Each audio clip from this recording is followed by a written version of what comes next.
Welcome to ஹரிஜோ channel. இந்த வீடியோவில் பார்க்க போகிறது என்னென்னா மட்டன் குழம்பு. இதுக்கு தேவையான பொடியை நம்ம ட்ரை ரோஸ்ட் பண்ணி அரைச்சிக்கலாம். பட்டை 5, கிராம்பு 6, முழு தனியாக ஒரு 4 ஸ்பூன் போட்டுக்கோங்க. இதில் 1 ஸ்பூன் மிளகு, 1 ஸ்பூன் சீரகம், அப்புறம் ஒரு 8 வரமிளகா. நீங்கள் சின்ன வரமிளகாவாக இருந்தால் 5 சேர்த்திக்கோங்க போதும். இதை நல்லா ட்ரை ரோஸ்ட் பண்ணி அரைச்சி வச்சுக்கலாம். நீங்கள் இதை பிக் அமௌண்ட்டில் கூட செஞ்சு அரைச்சி வச்சுக்கிட்டால் நம்ம மட்டன் குழம்பு, சிக்கன் குழம்பு செய்யும் போது நம்ம இந்த பவுடரை நம்ம யூஸ் பண்ணிக்கலாம். இப்போ அதே பேன்லேயே கொஞ்சமாக எண்ணெய் விட்டு ஒரு 20 சின்ன வெங்காயத்தை போட்டு நல்லா வதக்கிக்கலாம். இது கொஞ்சம் ப்ரௌனிஷ் கலரில் வர வரையணும் நல்லா வதக்கிட்டு அந்த ட்ரை ரோஸ்ட் பண்ண பொடியிலேயே இதையும் சேர்த்து நல்லா அரைச்சி வச்சுக்கோங்க. இப்போ ஒரு பெரிய கடாயில் ஒரு 3 கரண்டி நல்லெண்ணெய் விட்டு அதில் நீளமாக நறுக்கிற 3 பெரிய வெங்காயத்தையும் சேர்த்திக்கலாம்.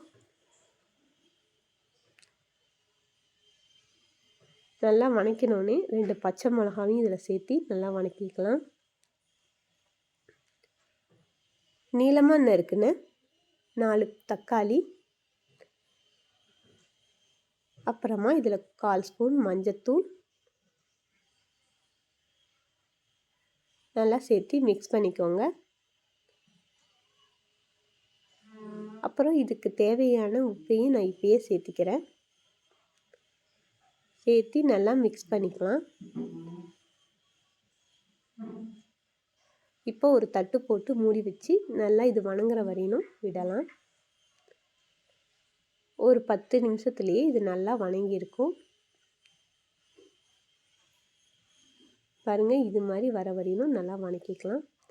இப்போ நான் 1 கிலோ மட்டனை இதை சேர்த்திக்க போகிறேன்.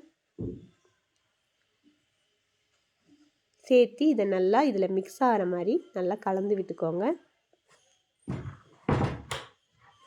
இப்போ இதை ஒரு லிட் வச்சு மூடி ஒரு 10 நிமிஷம் மட்டன் நல்லா தண்ணி விடுற வரையிலும் நல்லா மூடி வச்சிடலாம்.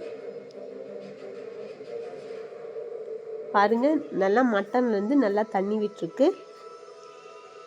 இப்போ இதில் ஒரு 4 ஸ்பூன் இஞ்சி பூண்டு பேஸ்ட்டை இதில் சேர்த்திக்க போகிறேன். இப்போ இதை நல்லா மிக்ஸ் பண்ணி விட்டுடலாம். ஒரு 10 நிமிஷம் கழிச்சு இதில் நம்ம அரைச்சி வச்ச அந்த பேஸ்ட்டையும் இதில் சேர்த்திக்கலாம்.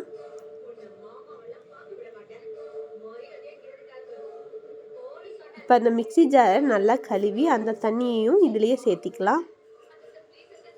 இந்த அளவுக்கு நல்லா தண்ணி ஊற்றி நல்லா மிக்ஸ் பண்ணிக்கோங்க. இப்போ ஒரு 1/2 hour இதை நல்லா கொதிக்க விடலாம்.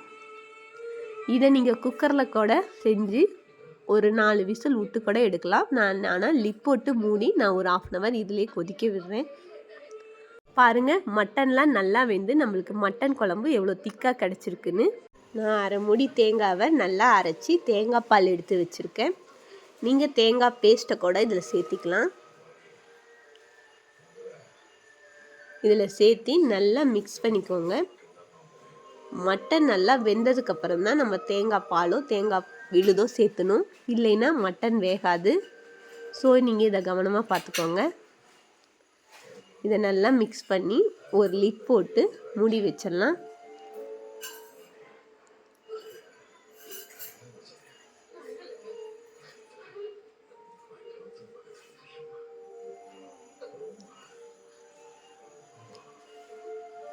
பாருங்கள், ஒரு 10 நிமிஷம் கழித்து பார்த்தா நம்மளுக்கு திக்கான மட்டன் குழம்பு ரெடி ஆயிடுச்சு.